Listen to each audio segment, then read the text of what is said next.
Hello. 여러분 How's 안녕하십니까? everyone doing? 다들 식사 맛있게 하고 오셨는지요? 어떠신가요? Ready for 30 준비되셨습니까? minutes? 30분 동안 제가 발표할 예정입니다. Thousands of hours of experience that 제 I've 수천 accumulated 시간의 in the last 경험을 지난 10년간 축적한 경험을 말씀을 드리려고 하는데요.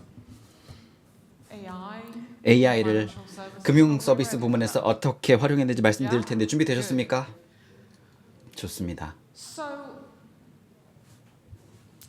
15 years ago, 15년 just 전 about 이야기입니다. this time, I was 이맘때였던 것 같은데요. 제가 당시에 이사회 회의실에 앉아 있었습니다. 저 이사진에게 발표를 하고 있었고요. 그때 이렇게 이야기했습니다. 새로운 기술이 현재 떠오르고 있는데 완전히 우리의 업무 방식을 바꿀 것이라고 이야기를 했습니다. 그 당시 제 배경은 자산 관리였습니다. 많은 경험이 있었고요. 자산 관리 부분에 있어서. 그런데 한번 생각해 보시기 바랍니다. 이 대화가 제가 이사진과 했던 이 대화를요. AI에 대해서 이야기를 제가 했는데 이렇게 이야기를 하더군요. 누가 하고 있느냐라고 하시더군요. 저는 몰랐죠. 당연히 우리가 처음일 수 있습니다. 그러면 우리가 좀 선점할 수 있는 유리한 고지에 가겠죠. 라고 했는데 안 한다고 하더라고요. 그리고 4년이 지났습니다. 저는 사임했고요. 그리고 제 Cognitive Finance Group이라는 제 기업을 회사를 런던에서 시작했습니다. 저는 의지가 확실히 있었습니다. AI가 분명히 완전히 우리가 기업하는 방식을 바꿀 것이다 라는 것을 저는 생각했습니다. 굳게 믿었습니다. 금융 서비스 부분에 있어서요. 우리의 운영 방식, 그리고 매출을 생각하는 방식, 그리고 우리가 수익성을 재정의하는 방식이 바뀔 거라고 생각을 했습니다. 이게 제 이야기입니다. 그때 이후로 2015년부터 지금까지 저의 경험을 말씀드리려고 합니다. 거의 10년이 되었죠. 수만 시간의 경험을 저는 축적을 할 수 있었습니다. 그래서 이를 하나로 응축해서 30분 만에 말씀을 드리려고 합니다. 제가 아는 거 다 말씀드리겠습니다. 업계 비밀도 말씀을 드리겠습니다. 많은 사람들이 제 이야기 들으려고 지불을 하기도 합니다. 돈을 지불하기도 합니다. 자, 제가 말씀드리고 싶은 건 이겁니다. AI는 혁신적인 도구입니다. 이를 활용해서 새로운 비즈니스 모델과 기회를 만들어낼 수 있습니다. 우리 업계 내에서 말이죠. 우리는 창조자입니다. 크리에이터입니다. 새로운 툴을 활용하는 것이죠. 어떻게 할 수 있는지 한번 살펴보도록 하겠습니다. 새로운 시대라고 말씀드리겠습니다. 우리 업계 내에서 우리가 이런 종류의 엄청난 수준의 변화를 슈퍼사이클이라고 부릅니다. 현재 우리는 지금 슈퍼사이클의 초입에 놓여 있는 겁니다. 모든 게 다 바뀔 겁니다. 정말 모든 걸 다 바꾸어 놓을 겁니다. 우리의 기업하는 방식, 수익을 올리는 방식, 그리고 수익성을 유지하는 방식이 다 바뀌게 될 겁니다. 근데 왜 지금 사람들이 AI를 얘기하는 걸까요? AI 뭐 해야 된다라고 이야기들 많이 하는데 왜 지금 하는 걸까요? 데이터가 폭발적으로 늘기 때문입니다. 그렇기 때문에 이 폭발적인 데이터를 우리가 잘 효과적으로 다룰 수 있어야 되기 때문입니다. 제가 자산 관리를 2014년도에 그만두면서부터 마진 압박이 좀 있었습니다. 마진 압박이 계속 상승했습니다. 지속되었고요. 그리고 비용 최적화 문제도 생겨났습니다. 지속적으로 우리가 이야기했던 주제 중에 하나였습니다.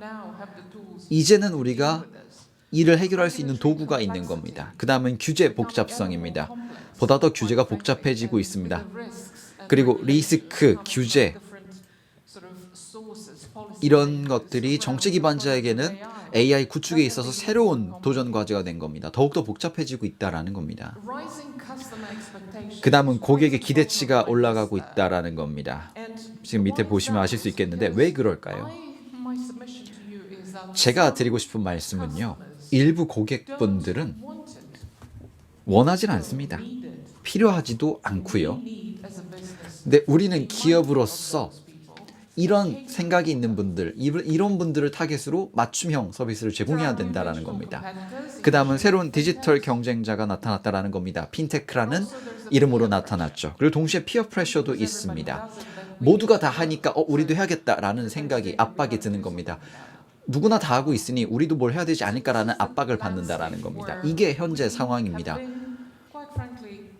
실은 지난 몇 년 동안 이런 현실을 우리가 마주해 왔던 겁니다. 그런데 지금 모든 것들이 점점 더 빨라지고 있고 엄중해지고 있습니다. 그 이유는요, 단순히 제 생각에는 이 변곡점은 이거라고 생각을 합니다. 모든 분들이 이렇게 얘기할 겁니다. 챗GPT, 이게 변곡점이다라고 이야기를 합니다.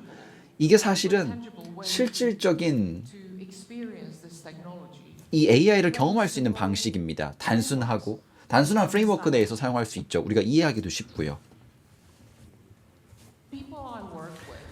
사람들이 지난 수십 년간 함께 해왔고 계속해서 함께 할 겁니다.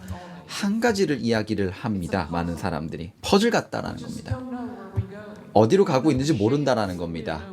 방향도 모르고요, 모양도 모르고 이 퍼즐이 뭘 의미하는지도 모른다라는 겁니다. 우리를 혼란스럽게 만든다라는 겁니다. 이 AI라는 게.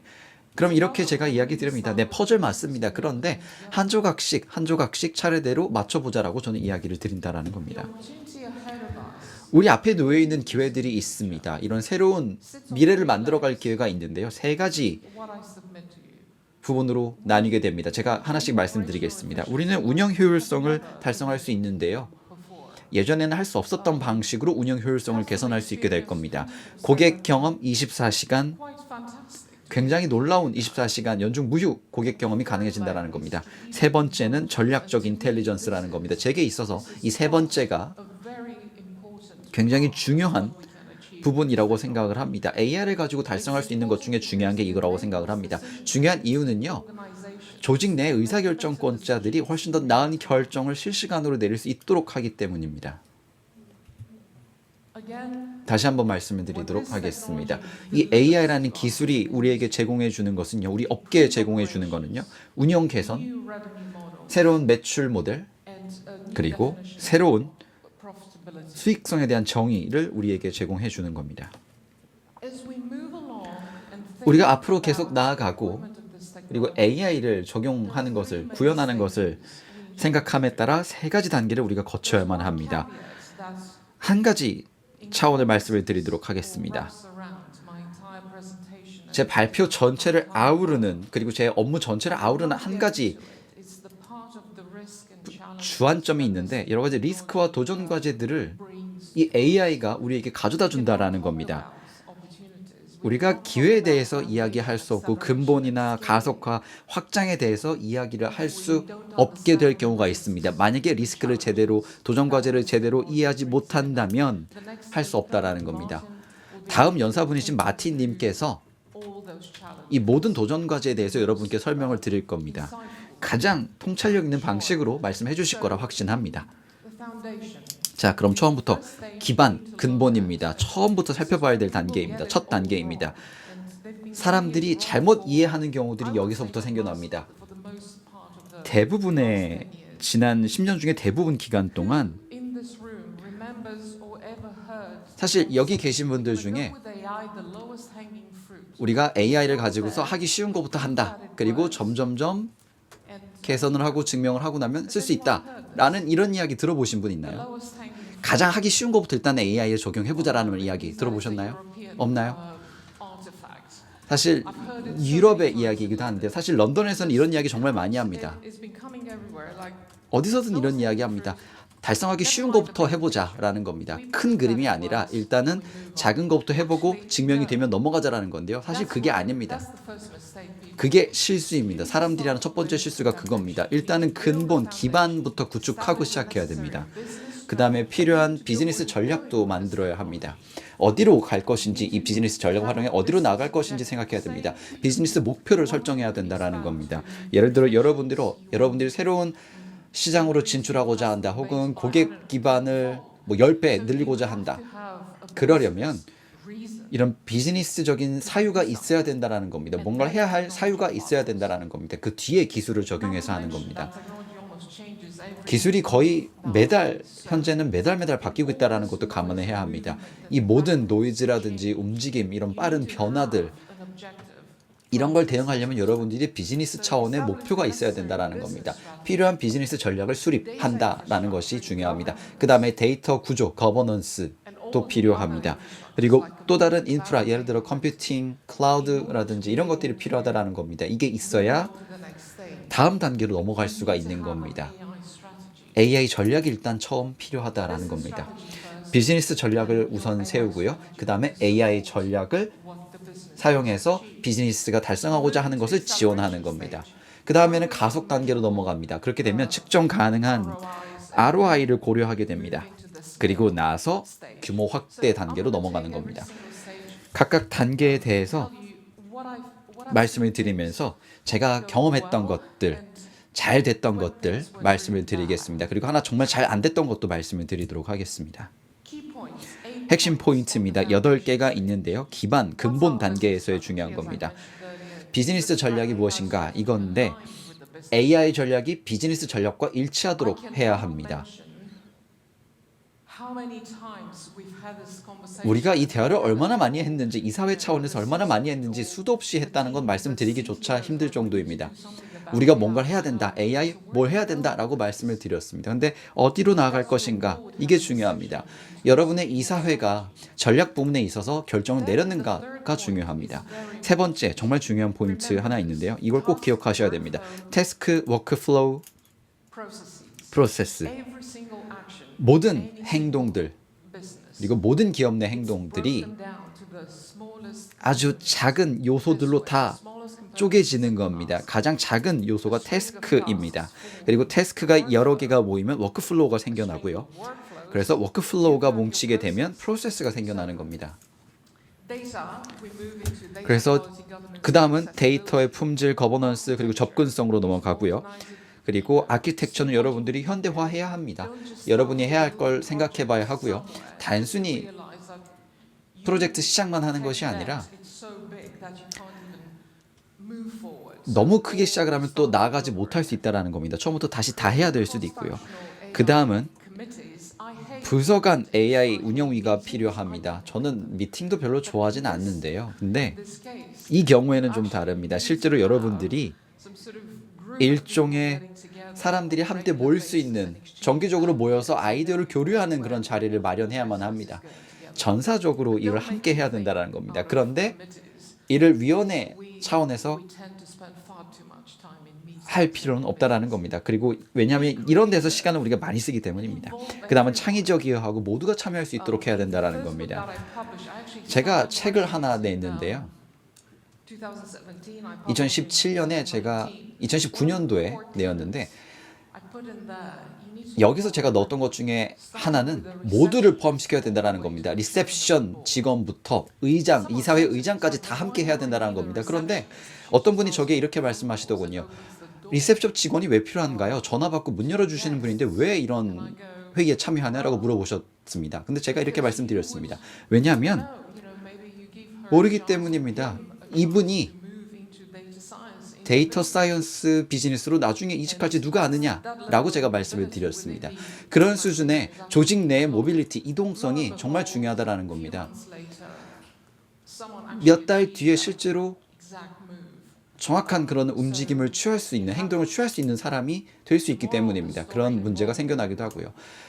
그리고 모든 사람들이 참여할 수 있도록 하는 게 정말 중요합니다. 여기서 두 가지 말씀을 드리도록 하겠습니다.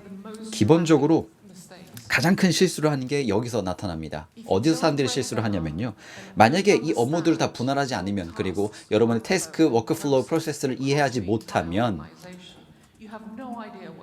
여러분이 조직 내에서 뭘 하는지 전혀 모르시게 될 겁니다. 죄송한데 모든 컨설팅이라든지 여러분이 볼 수 있는 파워포인트 발표 자료 절대 여러분들의 앞으로 나아가고 가속화하는 데 도움이 되지 않을 겁니다. AI 도입에 있어서 절대 그러지 않을 겁니다. 태스크, 워크플로우 프로세스 꼭 기억하시기 바랍니다. 지금 보시는 사진은요, 10년 전부터 제가 발표 자료에 사용하던 겁니다. 왜냐하면 이 사진을 보여드리면은 여러분의 비즈니스를 가장 쉽게 이해할 수 있기 때문입니다. AI 가지고 뭔가 하시기 전에 이걸 보시면 됩니다. 정말 작은 자동차 부품들이 다 있는데요. 여러분 비즈니스 내에도 정말 작은 부분들이 다 있을 겁니다. 일단은 어떻게 여러분들이 운영하고 있는지, 조직을 어떻게 운영하는지 살펴보는 겁니다. 그 이유가 있습니다. 왜냐하면 이를 통해서 여러분의 운영 방식을 이해하는 것뿐만이 아니라 조직 내에서 이런 파츠들이 어떻게 상호작용하는지를 알 수 있기 때문입니다. 이걸 하는 게 중요합니다. 왜냐하면 글로벌 조직 같은 경우는 여러 도시나 도시에 3호소를 두고 있기 때문에 연결성이 뛰어나지는 않습니다. 그래서 사람들이 중복적으로 업무를 하는 경우들이 종종 있습니다. 한 번은 저희가 고객과 이야기를 하고 이렇게 이야기를 했었는데 제가 어느 기업인지 말씀드리지 않겠지만 글로벌 조직이었는데요. 80% 정도 중복 업무를 하고 있었다라는 겁니다. 프로젝트 전반에 걸쳐서요. AI 관련해서 80%나 중복된 업무를 하고 있었다라는 겁니다. 엄청나게 많은 인적 자본 그리고 자본이 들어가고 있는 프로젝트인데 그랬다라는 겁니다. 그래서 여기부터 시작하는 겁니다. 하나씩 다 어떤 식으로 운영하는지 분해해서 생각해 보는 겁니다. 그리고 나서 의사결정을 하는 겁니다. 왜냐하면 일부 프로세스들 같은 경우는 완전히 자동화될 수 있다고 여러분들이 생각할 수 있기 때문입니다. 그건 괜찮습니다. 일부 프로세스는 하이브리드 형태로 가야 되고요. 사람이 계속해서 참여해야 되는 부분이 있어야 된다는 겁니다. 규제 때문에 사람이 들어가야 되는 부분도 있다는 겁니다. 그리고 어떤 프로세스는 절대 자동화될 수 없는 경우가 있습니다. 그것도 괜찮습니다. 즉 여러분들이 어떤 게 어떤 건지 알아야 된다는 겁니다. 그렇기 때문에 이 퍼즐의 모든 조각을 다 알고 맞추면서 전체적인 그림을 그려나가는 겁니다. 두 번째입니다. 사람들이 좀 오해하는 부분이 또 하나 있습니다. 창의적이지 않다라는 건데요. 이게 무슨 의미일까요? 제가 금융 서비스계에 있는데 창의적은 무슨 의미를 갖는 걸까요? 디자인 업체가 아닌데 왜 창의적이어야 하는 거지? 라고 생각을 하실 겁니다. 제가 꼭 말씀을 드리는데요. 창의적이 되셔야 합니다. 여러분의 데이터를 뭘 할 수 있는지 이해하는 데 있어서 창의적인 생각을 해야 합니다. 제 고객사가 이렇게 이야기를 했었는데요. 제가 이 사례를 하나 말씀을 드리도록 하겠습니다. 제 고객사가 이렇게 이야기를 했습니다. 데이터 가지고 뭘 할 수 있을까요? 저희가 이전에 하지 못했던 거 뭐 할 수 있을까요? 클라라, 계속 지금 크리에이티브 해야 된다고 이야기를 해주시는데 이게 뭡니까? 라고 이야기를 하셨습니다. 자, 그럼 데이터 가지고 뭘 할 수 있는지 살펴봅시다 라는 겁니다. 지금 보시는 게 유럽에서 가장 큰 부분인데요. 저희가 데이터를 보유하고 있습니다. 포트폴리오 내에 엄청나게 많은 데이터를 현재 보유하고 있는 상황이고, 그리고 이 대출 업체들 같은 경우는요, 채권자들 같은 경우는 모든 걸 다 패키징하자. 그래서 누가 됐든 그냥 패키징해서 보내버리자. 우리 문제 아니야. 그냥 판매해버리자라고 이야기를 하는 겁니다. 이 바스켓을 그냥 판매해버리자라는 겁니다. 누군가의 문제가 되겠지. 그리고 우리는 넘겨주고 넘어가자라고 이야기를 하는 경우가 많았습니다. 근데 이 경우에 저희가 함께 하고자 했던 것은, 그리고 성공했던 것들이 좀 있는데요. 일단 이 데이터를 가지고 저희 고객사가 이 잘못된 케이스를 파악하고, 그리고 잘못된 폴트 케이스를 예측을 하는 겁니다. 그리고 모든 고객들에게 편지를 하나 일일이 쓴 겁니다. 정말 정중하게 쓴 겁니다. 자동으로 그냥 자동 생성된 그런 기계적인 언어로 사용한 서신이 아닙니다. 그건 전혀 의미가 없죠. 진심 어린 마음으로 작성해야 된다는 겁니다. 도움이 필요하면 우리가 여기 있다라는 걸 진심 어린 마음으로 전해줘야 된다는 겁니다. 전화만 들면 우리가 도와줄 수 있다라는 걸 알리고자 했던 겁니다. 어떤 일이 있었냐면요. 이 디폴트율이 줄어들었습니다. 크게 줄었습니다. 이 연체율이. 그리고 이 경우에 있어서는 굉장히 흔치 않은 경우였습니다.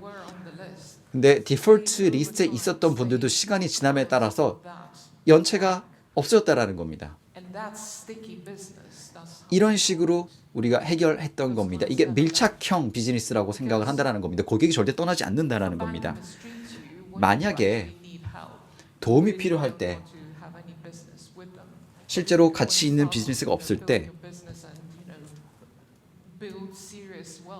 일종의 여러분들이 그런 고객들과 함께 있어야 된다는 겁니다. 고객들을 위해 있어야 된다는 겁니다. 데이터가 그때 정말 중요합니다. 여기서 창의적이어야 한다는 게 무슨 의미인지 더 말씀을 드리도록 하겠습니다. 제가 사진 하나 보여드리도록 하겠습니다. 버려진 항공기가 몇 년 전에 발리에서 버려진 항공기를 촬영한 것입니다. 이거를 전부 다 그냥 분해해서 이제 누가 되었든지 간에 이거를 다 해체해서 이거를 다 각각 배송을 하고 최종적으로 마무리를 지을 생각이었는데, 근데 이분이 이렇게 이야기를 했습니다. 내가 이걸 구매하겠다. 얼마에 구매했는지 모르겠으나 어떤 분께서 이를 구매를 했고, 이렇게 놀라운 에어비앤비를 만들어낸 겁니다. 에어비앤비 건물을 만들어낸 겁니다. 그래서 이분께서 혼자서 한 건 아니고요. 이 항공기를 정말 멋진 근사한 곳에 옮겨 놓았고, 그리고 비행기 내부를 보면 정말 특별하고 아름답게 꾸며져 있습니다. 그리고 지금 보시는 것처럼 뷰 같은 경우는 각각 각 날개, 양 날개 테라스가 위치해 있습니다. 이것이 의미하는 게 뭐냐면요. 이분께서 누구도 원치 않는 데이터를 가지고 있었는데 누구도 원치 않는 데이터를 저쪽에서 파악을 해서 이거를 수집을 한 겁니다. 그리고 이걸 가지고 뭔가 특별한 걸 만든 겁니다. 여러분의 조직 내 데이터를 가지고 이런 행동을 하셔야 된다는 겁니다. 창의적으로 생각을 해서 여러분들이 이전에는 생각하지 못했던 것들을 해야 된다는 겁니다. 가속 단계입니다. 실험에서 도입에 이르기까지 사실 많은 프로젝트들이 여기서 무너집니다. 저희 업계를 보게 되면 80% 정도 되는, 뭐 숫자는 좀 다르긴 하지만요. 70에서 80% 정도의 AI 파일럿 프로젝트는 절대로 제대로 도입이 되지 못합니다. 그 전에 다 끝나게 됩니다. 그 전에 AI 프로젝트가 대부분이 종결되는 경우가 많습니다. ROI 생각해 봐야 될 텐데요. 이걸 가지고 이걸 가지고 뭐 하는 거지? 왜 하는 거지? 이런 생각을 해야 된다는 겁니다. 핀테크 AI 벤더와도 협업을 이제는 하셔야 됩니다. 그리고 여러분의 팀 업스킬링 진행도 하셔야 됩니다. 그래서 AI가 어떤 식으로 직원들의 업무를 증강시켜 줄 수 있는지 이해하도록 도와줘야 합니다. 그리고 모든 디지털 전환들이 실패하는 이유는요. 기업들, 경영진이 절대 이 직원들이 AI를 제대로 사용하도록 돕지 않기 때문입니다. 그냥 자동화만 쓰고 사람의 프로세스를 재정의 하는 걸 잘 모른다라는 겁니다. 사람들이 하는 프로세스도 재정의해야 합니다. 그게 가장 큰 패착입니다. 가장 많은 실패가 나타나는 부분이 이 지점입니다. 제가 기고문을 쓸 때도 이런 이야기를 언급한 바 있습니다. 그렇기 때문에 이걸 꼭 명심하셔야 된다는 겁니다. 물론 유연한 이런 제공도 정말 중요하다라고 말씀을 드릴 수 있겠습니다. 그리고 규모를 확대하게 될 때 최종 단계인 확장 단계에서는요. AI 연구소가 필요합니다. 혁신센터까지는 아니고요. Center of Excellence라고 이야기를 하긴 하는데 사실 혁신센터, COE라고도 하는 센터가 아니라 사실 이 COE, 혁신센터에서 일을 하는 분들이 어떤 걸 잘하고 있는지 보시는 경우도 있는데 8년 전에 제가 한 패널에서 이야기를 했는데 미국에 있는 대형 기술 기업의 CEO분께서 이런 이야기 하셨습니다. AI 혁신센터는 없다라고 이야기를 하셨습니다. 그냥 테스트 실험실은 있다라고 말씀하셨는데요. 근데 이를 혁신센터, 최고의 혁신센터라고 이야기하지 않으시더군요. 의미가 없다라는 겁니다. 연구소, 실험실처럼 테스트를 하는 겁니다. 이런 식으로 하시길 바랍니다. 이런 식으로 배울 수 있기 때문입니다. 그리고 예측형 인사이트를 엣지에서 하는 겁니다. AI 모델을 적용을 하는데 고객 접점에서 적용을 하는 겁니다. 그 다음에 기억하실지 모르겠지만 태스크, 워크플로우, 프로세스라고 제가 말씀을 드렸습니다. 이 인텔리전트 워크플로우가 AI 구현에 있어서 가장 중요한 부분이기도 합니다. 그리고 제가 계속해서 말씀을 드리지만 언제나 신제품 그리고 새로운 매출원이 있다라는 겁니다. 창의적으로 새롭게 기업을 할 수 있는 방법을 찾으셔야 합니다. 그래서 여러분의 기업에 새로운 비즈니스를 가져다 줄 수 있어야만 합니다. 지금 보시는 거는 제가 참여했던 4개의 사례인데요. 제가 직접적으로 참여했던 것도 있는데요. JP 모건 정말 성공적이었습니다. 프로젝트 하나를 진행을 했었고요. 스마트 스트림 같은 경우도 런던에서 현재 활동하고 있는 AI 기업이고요. 6천만 건에 달하는 금융 기록 및 거래를 아주 손쉽게 처리할 수 있게 되었습니다. 사실 혹시 지금 사후 거래 조정하는 분 계십니까?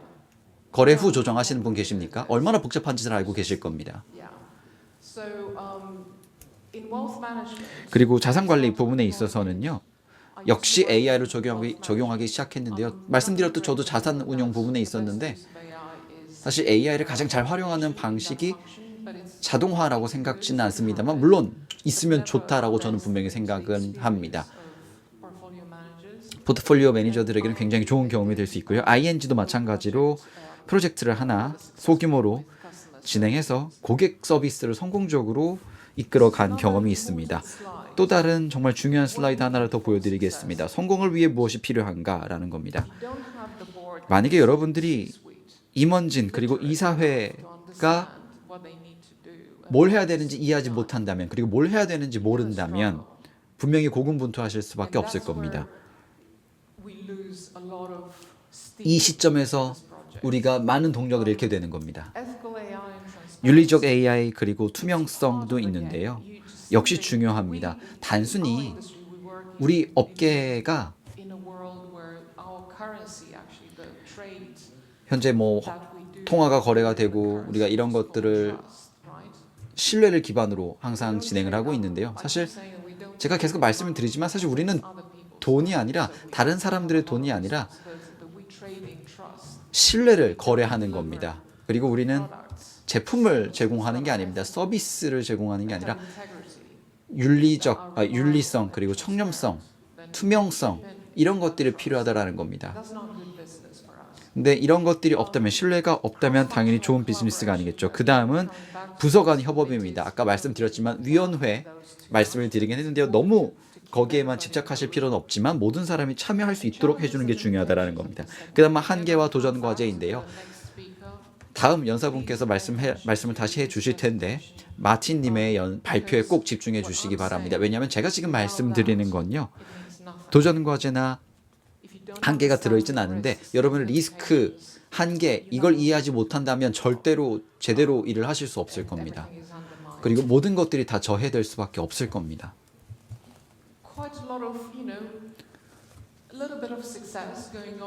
성공적인 스토리도 분명히 있습니다. 하지만 아직은 슈퍼사이클의 초입이다라고 다시 한번 말씀드립니다. 이제 막 시작한 단계인데요. 하지만 그럼에도 불구하고 개선들이 나타나고 있는 점은 볼 수 있습니다. 조금 규모는 작지만요. 이제 시작이니까요. 운영 효율성, 매출, 수작업 프로세스의 감소, 규제 대응 개선, 그리고 고객 충성도 상승 이렇게 볼 수 있는데 굉장히 충분히 신뢰할 수 있을 만한, 그리고 초반인 것 치고는 정말 좋은 모습이다라고 말할 수 있는 장표입니다. 자, 5개, 6개 정도의 질문 한번 꼭 생각해 보셔야 될 것 같습니다. 가장 큰 비효율적인 부분은 어디고 데이터 병목은 어디서 발생하는가 생각해 보시기 바랍니다. 한번 앉아서 하나하나 분해하면서 생각해 보시기 바랍니다. 우리의 워크플로우라든지 프로세스를 위한 적합성 모델 감사를 하고 있는가라는 겁니다. 우리가 이런 것들 갖고 있다고 해서 그냥 그대로 진행해도 된다라는 뜻은 아닙니다. 그 다음에 우리의 안전 그리고 보안 준비도는 어느 수준인가. 이걸 제대로 하지 못하면 정말 심각한 문제에 당면하실 겁니다. 그 다음은 AI 성숙도는 지금 어느 정도이며 우리 발목을 잡는 건 무엇인가라는 겁니다. 그래서 이런 것들을 미리 파악하는 게 중요합니다. 그리고 문화 변화, 그리고 인재에 대한 투자를 하고 있는가에 대한 내용인데요. AI 도입 같은 경우는 다시 말씀드리지만 단순히 기술이나 프로세스 이런 기계적인 내용에 관한 게 아니라 뭐 감사뿐만이 아니라요. 사람들을 우리와 함께 하도록 하는 게 중요하다라는 겁니다. 상당히 많은 분들께 업무가 그들의 정체성이기도 합니다. 저도 그랬고요. 내가 하는 게 내 정체성이라고 생각을 한 적이 많았습니다. 그런데 그게 아니다라는 겁니다. 그렇기 때문에 이분들이 함께 어울리고 조직 내에서 다른 역할을 찾을 수 있도록 만들어줘야 합니다. 이들을 함께 엮어주지 못한다면 멈출 수밖에 없습니다. 그래서 많은 프로젝트들이 진전이 없는 겁니다. 꼭 한번 생각해 보시기 바랍니다. 그 다음은 어떤 고객 여정을 통해서 AI를 우리가 재정의할 수 있을 것인가라는 겁니다. 마지막 슬라이드입니다. 2가지 주요 아이디어를 제가 여러분들께 말씀을 드리고 마무리하겠습니다. 첫 번째는요. 기술이 비즈니스 전략을 따라간다라는 겁니다. 비즈니스 전략 먼저 수립하셔야 합니다. 그리고 나서 그 이후에 AI를 도입하는 겁니다. 창의적으로 크게 생각하시고 그런데 뭔가를 항상 생각하고 있어야 된다는 겁니다. 하지만 그게 이사회의 몫이다라는 겁니다. 그리고 임원진의 몫이다라는 겁니다. 이런 걸 갖고 있는 게 중요합니다. 그게 아니면 단순히 목표가 없는 것이 되는 겁니다. 그게 첫 번째고요. 두 번째 아이디어는요. 이 3가지 이미지의 시퀀스를 보시기 바랍니다. 순서를 보시기 바랍니다. 퍼즐, 여러분 뿐만이 아니라 모두가 다 똑같이 혼란스러운 상황이다라는 겁니다. 그리고 현재 우리가 이런 혼란스러운 퍼즐 단계에 놓여 있습니다. 그런데 이 퍼즐 단계를 벗어나서 우리가 어디 있는지 살펴보고 이를 하나씩 다 분해해서 살펴보는 겁니다. 우리 조직 내에서 어디가 막혀 있는 것인지, 어떻게 운영이 되고 있는지를 이해해야 됩니다. 그래야지만 여러분들이 어딜 자동화할 수 있을지 알 수 있습니다. 그리고 아시겠지만 기억하시기 바랍니다. 일부 프로세스는 하이브리드일 수도 있고요. 어떤 프로세스는 오직 사람이 해야만 하고 사람만 할 수 있는 프로세스다라는 겁니다.